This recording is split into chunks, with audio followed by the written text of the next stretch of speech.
Aleluia, aleluia. Boa noite, minha igreja. Graça e paz da parte do Senhor, amém?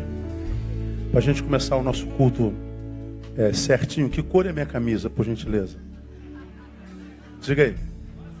Rosa e azul. Não tem nada contra o Flamengo, sabe? Mas os flamenguistas são chatos pra caramba. Então já começa a encher o saco. Antes dali pra cá já encheu o saco. Então tá amarrado o flamenguista no nome de Jesus. É rosa e azul. Tá certo? Só para você ficar ligado. Vamos adorar o Rei? Vamos ficar em pé? Vamos ficar em pé. Dá um abraço no irmão que está do seu lado. Boa noite, meu irmão. Graça e paz. Que Deus abençoe nessa noite. Derrame graça sobre a sua vida. Te alcance com a sua graça, com a sua misericórdia. Vamos a Mateus capítulo 13, verso 58. A gente sempre começa com o que a gente chama de gotinha. Eu queria extrair essa gotinha de hoje de Mateus 13, verso 58. Nesse capítulo, no contexto desse texto, Jesus está falando sobre a impossibilidade de um profeta alcançar honra na sua própria casa. E ele fala de Nazaré, onde ele teve dificuldade de desenvolver a sua deidade, porque alguns olhavam para ele e diziam, mas esse cara não é o filho da Dona Maria e do seu Zé? Os irmãos dele, a irmã dele, não são fulano, beltrano, ciclano? Como é que ele agora está dizendo que é Deus, cara? De onde que ele tirou isso? Ficou maluco? E não devia ser fácil. Tu imagina, tu foi criado com um moleque aqui em Realengo. Aí esse moleque faz 30 anos, daqui a pouco tu descobre que ele é o Messias, cara. Ou tu diz assim, cara, eu sempre desconfiei disso. Esse moleque fazia aquela bola flutuar de vez em quando, sei lá. Jogando basquete, ele pulava alto demais. Sei lá. Ou então diz assim, pô, esse moleque variou, tá cheirado, né? Não é possível. Primeiro é filho de mãe solteira. Tu imagina. Filho do seu Zé e da Dona Maria tem alguma coisa mais comum do que Zé e Maria. Aí daqui a pouco ele é Messias. Pô, põe-se no lugar deles lá. É complicado, né? Aí diz porque os que estavam perto não entenderam quem ele era. Aí diz lá o versículo 58. Tá aí? Tá, essa televisão aqui tá desligada. E diz assim, ele está falando de Nazaré, na sua cidade natal. E não fez ali muitos milagres por causa da incredulidade deles. Vamos juntos? E não fez ali muitos milagres por causa da incredulidade deles. Senta um pouquinho.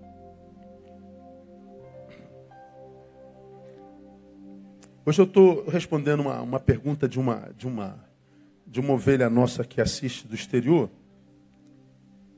E eu aproveito para abençoá-los com essa gotinha aqui. Não fez ali muitos milagres. Aí você, lógico, racional, perguntaria a Jesus, Jesus, por que você não fez muito milagre lá na sua cidade natal? Ah, por causa da incredulidade deles. Pense, raciocine, faça uma análise da situação. Jesus pode fazer milagre. Mas em Nazaré não fez, como fez em outras cidades. Por que não fez aqui? Porque ele não achou fé nos homens. Aí eu, como analista, vou fazer uma análise lógica da situação. Será que Jesus, para realizar milagres, ele precisa da nossa fé? Ou seja, será que Jesus só pode realizar milagres se nós o alimentarmos de fé? O que você acha? Está dito ali, ele não pôde fazer muitos milagres porque não havia fé neles, incredulidade. Então, a pergunta lógica é, Jesus só pode fazer milagres se nós o alimentarmos de fé? Sim ou não? Então, por que ele precisou de fé aqui? Por que ele não realizou muitos milagres? Bom, está dizendo, ausência de fé. Então, a ideia é que, caramba, para o meu Deus fazer milagre, ele precisa da minha fé.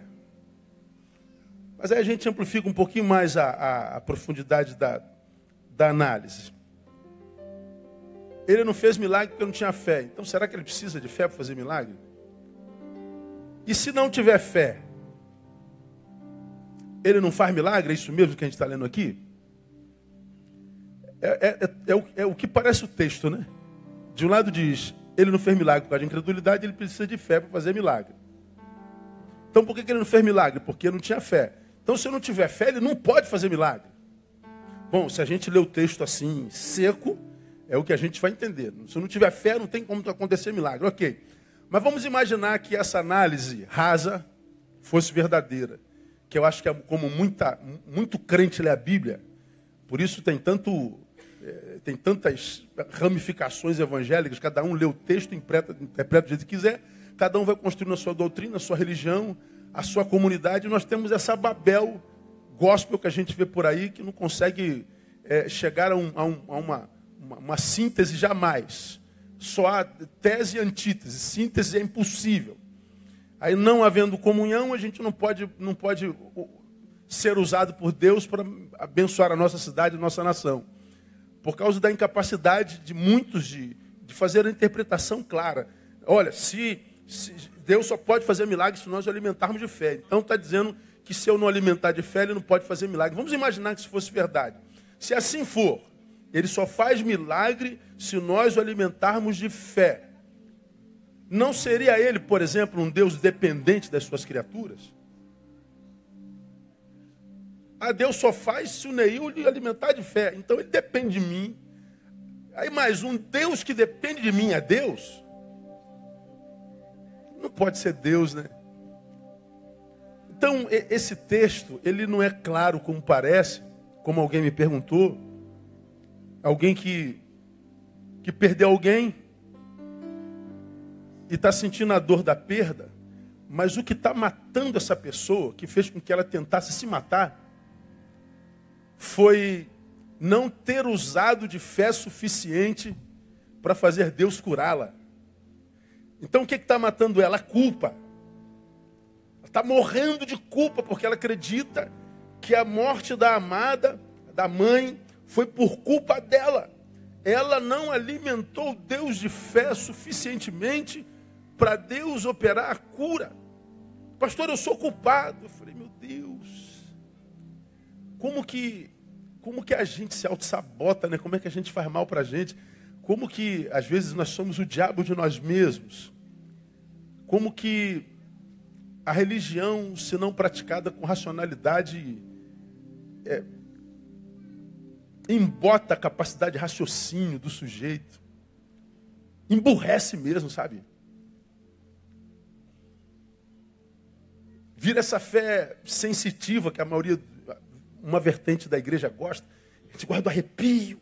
Se não tiver arrepio, não há poder de Deus.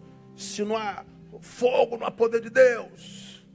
E se houver cérebro, não é poder de Deus?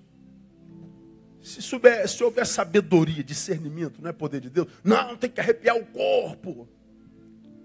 Aí a gente vê essa loucura que a gente vê a religião emburrecendo as pessoas, gerando gente fanática, gente absolutista, gente que é incapaz de dialogar, porque adoece tanto que por onde passa vai adoecendo todo mundo. Gente que não consegue se transformar em alguém que se ame, portanto, viver amor próprio, para poder amar o próximo como a si mesmo. Só quem se ama, ama o próximo. Essa ausência de amor que você vê por aí, você já aprendeu, é ausência de amor próprio. Eu acho que nós estamos piorando tanto que a gente não só vive mais ausência de amor próprio, a gente está vivendo auto-ódio. Eu não só não me amo, como agora acho que eu me odeio, porque eu estou reproduzindo esse ódio enquanto ser humano, enquanto raça, que é um negócio terrível. Minha mãe morreu por causa de mim. O que você fez? Você deu veneno para ela? Não alimentei Deus de fé suficiente para Deus curá-la.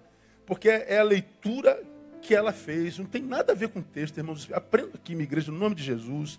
Faz isso com você não. Você já tem o diabo como acusador, ele já te acusa. Ele já joga na tua cara o teu pecado, o teu passado. Ele já tenta te tirar do caminho, né? Ele já tenta deformar o programa que Deus fez no teu HD. Ele já tenta embaçar os teus óculos para que você não enxergue claramente e mudar o grau da tua lente para que você enxergue bem pertinho, mas não enxergue de longe, ou enxergue de longe e não enxergue pertinho.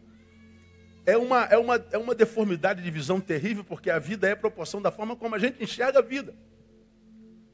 Então, um Deus que depende de mim para fazer milagre, ele não é Deus. Pense e aprende. Qual o problema da falta de fé, irmão? Aqui nesse texto. Por que Jesus não fez muitos milagres? Porque havia incredulidade nele. Então, não quer dizer que Jesus deixou de fazer porque ele é alimentado de fé. Ele poderia fazer com fé ou sem fé, ele não depende das suas criaturas.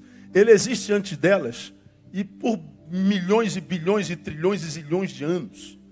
Ele é eterno, ele não tem começo, como não tem fim. Então, antes de nós, ele já era há zilhões e zilhões e zilhões e zilhões. Não precisa de nós para nada, absolutamente nada. Deus não entra em depressão porque eu não venho para a igreja cantar uma musiquinha para ele. Deus não entra em depressão porque eu não orei para ele hoje à noite. Deus não entra em depressão porque eu não busquei. Deus não muda nada, ele é imutável, nele não há sombra de variação. Sombra. Então ele não depende das suas criaturas absolutamente para nada. Por que Deus não fez milagre em Nazaré? Por que na ausência de fé ele não faz milagre? Porque o problema da falta de fé é que sem a fé, o milagre não revela àquele que foi alvo do milagre quem é Jesus. Jesus fez o milagre nessa pessoa aqui, ó. Ele tem fé? Não. Ele é alvo do milagre, mas ele não é alvo da revelação. Ou seja, ser alvo do milagre não é ser alvo da revelação. O milagre propriamente dito não faz ao sujeito entender quem é Jesus. E Jesus não quer ser um curandeiro na vida das suas criaturas, ele quer ser amigo.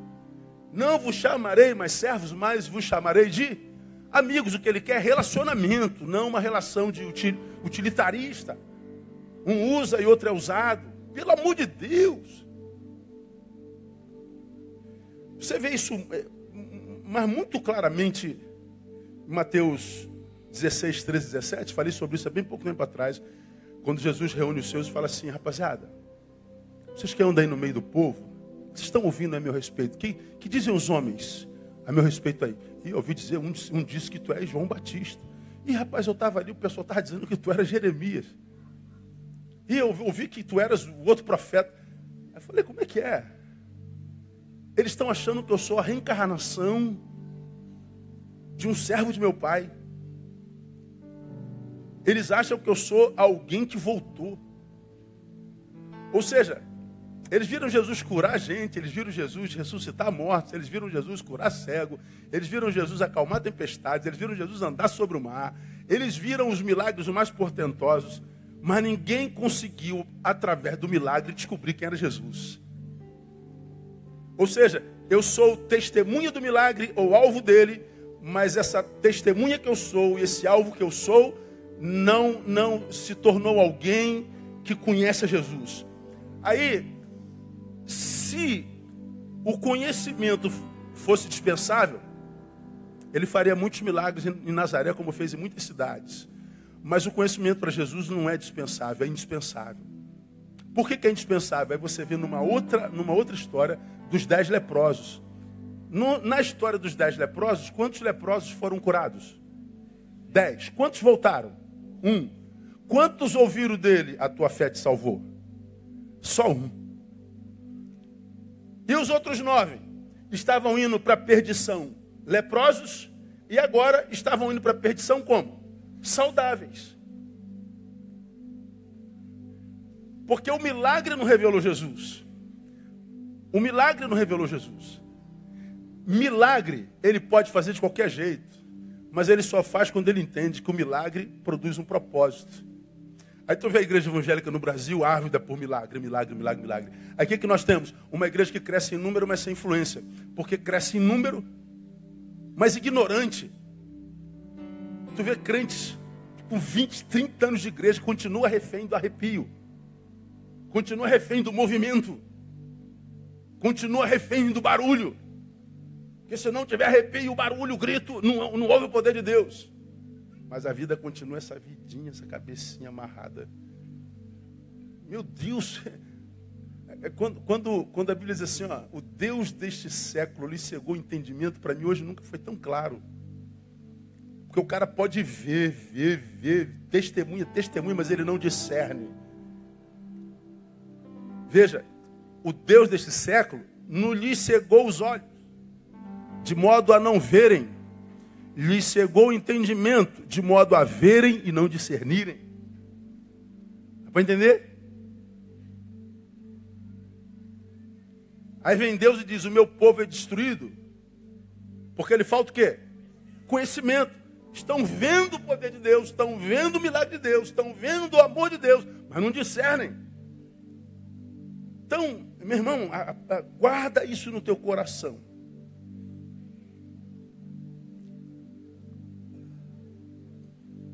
Milagre que não revela Jesus pode ser um milagre operado por alguém que, independente de ter usado o nome de Jesus, pode ter sido operado por alguém que não Jesus. Porque o milagre operado por Jesus gera discípulos e não gente curada. O milagre que Jesus opera gera gente livre e não gente religiosa. O milagre operado por Jesus, que foi feito por fé, gera conhecimento e não conforto. Não se iludam com uma ramificação da igreja brasileira, pelo amor de Deus. Não se iluda. Por que Jesus não fez milagre em Nazaré? Porque onde não há fé, ainda que aconteça milagre, Jesus não é glorificado nem conhecido. Jesus só faz milagre se for para tornar conhecido o seu nome e não para tornar famoso o milagreiro, tornar popular na comunidade quem fez oração e tornar confortável quem foi alvo do milagre. O milagre só acontece se for para glorificar o nome de Jesus e gerar conhecimento e intimidade com ele. Se não for para isso, questione seu milagre, irmão. Questione de onde veio seu milagre, porque o espírito de engano anda por aí ainda solto. Ele não precisa nem se fantasiar demais, porque a geração é cega mesmo. Cega. Então, o teu Deus, o meu, louvado seja o seu nome. Não depende de mim para nada. Ele é Deus, ele é soberano. Ele não é Senhor, ele é Senhor dos senhores. Ele não é rei, ele é rei dos reis. Ele não é poderoso, ele é todo poderoso. Ele pode todas as coisas. Então, se ele tiver que abençoar você, ele abençoa de qualquer jeito, mesmo que você esteja na sua fraqueza, se esteja passando pelo vale da sombra da morte, se você não tem força nem para abrir olho, nem para crer, você está em coma, sem poder usar a razão e usar a tua fé, se ele quiser te curar, ele te cura, mas ele só faz para gerar intimidade. Quem quer intimidade tem milagre, quem tem milagre nem sempre tem intimidade. E o projeto do Pai para nós é, eu quero chamar vocês de filhos, e não de curados, e não de confortáveis. Quero chamar vocês de discípulos, ou seja, que alguém que pode ser igual a mim, basta o discípulo ser igual ao mestre, útil, mas não alguém soberbo. Então, minha igreja, creia no milagre, mas acredita, todo milagre operado por Jesus na palavra gera intimidade com ele. E se não for para gerar intimidade, doença ou saúde é a mesma coisa, conforto, desconforto é a mesma coisa, porque muda o jeitinho de ir, mas não muda o destino. A gente vai acabar no mesmo lugar como os 9 leprosos. Que Deus faça milagre entre nós sempre, mas que esse milagre nos leve sempre à intimidade com Ele, sempre no nome de Jesus. Vamos aplaudi-lo e vamos adorar o seu nome.